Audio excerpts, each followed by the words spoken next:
There's this interesting question of whether wild horses belong or not in the West. The symbol of all that is wild and free.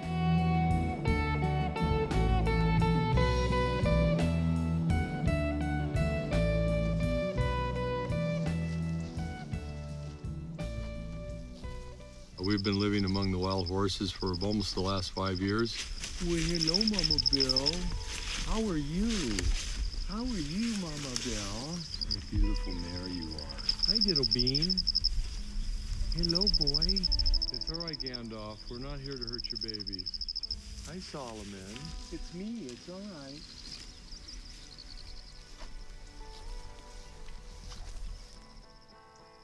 They're beautiful. They're wonderful animals. They're America's heritage out there. Wild horses are as American as apple pie.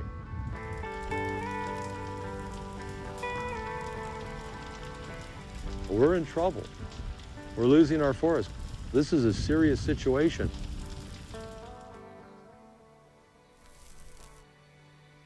I'm very conscious of fires around here. We don't smoke outside. If we do any chainsawing, we carry a fire extinguisher with us.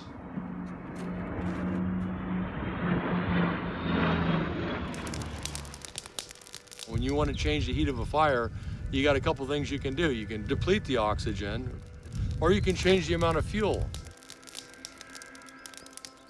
We've had a fire about 4 miles to the east of us, and then about 1.5 miles that way, there was another one. There was a lot of smoke and helicopters, and you can smell it and you can taste it. As you can see, we're all off-grid. There's a large composting toilet, which we call the turd tower. Don't go to town much. I mean, up here, once the fire starts, it's hard to get in here. Definitely. I'm afraid of losing everything. Something's got to eat all this grass. You look at this grass here, this is crazy. And that grass turns super iridescent-y green, man. I mean, it looks so idyllic. It makes this place look like the Garden of Eden. By the end of the summer, you won't see a green thing out here. Everything's going to be brown and dead.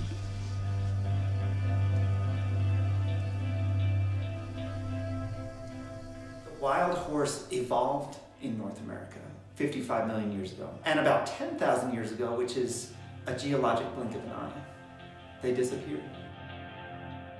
The land still remembered them.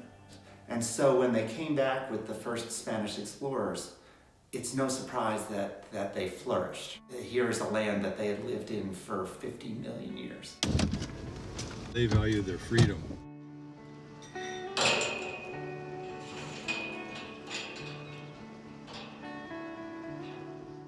These horses are part of this environment. They're critical to the maintenance of the environment. And by taking them out of their critical role, we throw the whole system into a turmoil.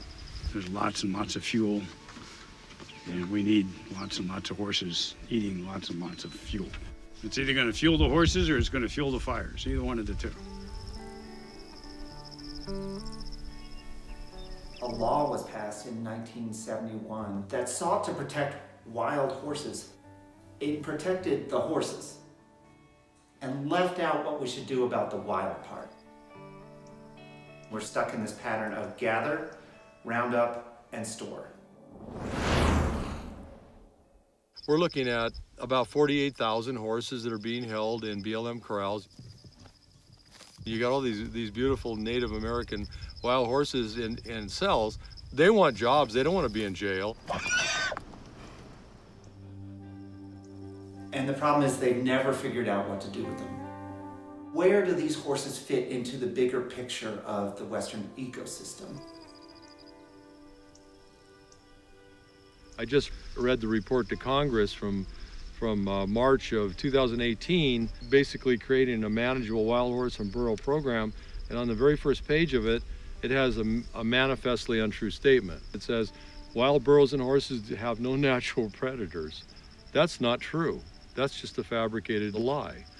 The BLM is ignoring all science, including its own. The truth is that the mountain lion co-evolved with the modern horse. It knows how to catch the horse. It actually likes to eat the horse.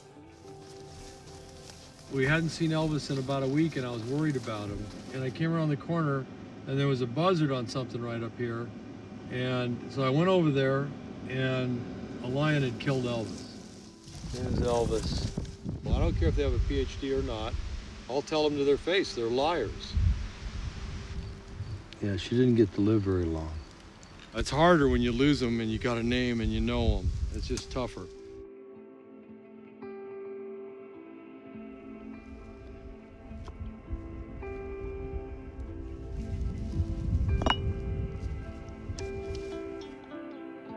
Why would the BLM not recognize that? Predation could be a way to manage horse herds.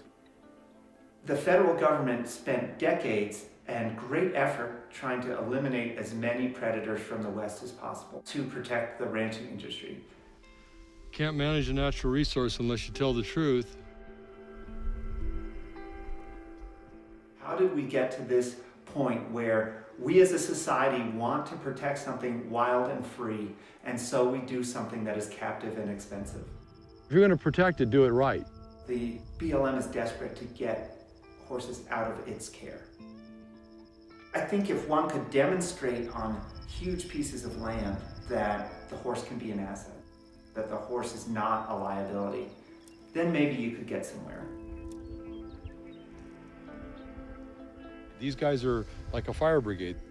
Here's an example of a horse tree.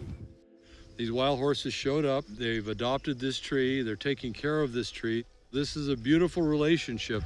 More trees like this in the forest means less trees burning. In a wilderness area, you can't use traditional wildfire abatement tools.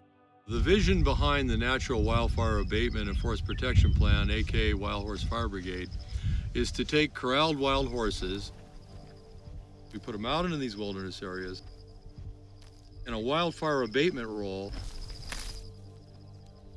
By reducing the fuel in the fire landscape, you reduce both the frequency and the severity of wildfire. And we solve our problem. If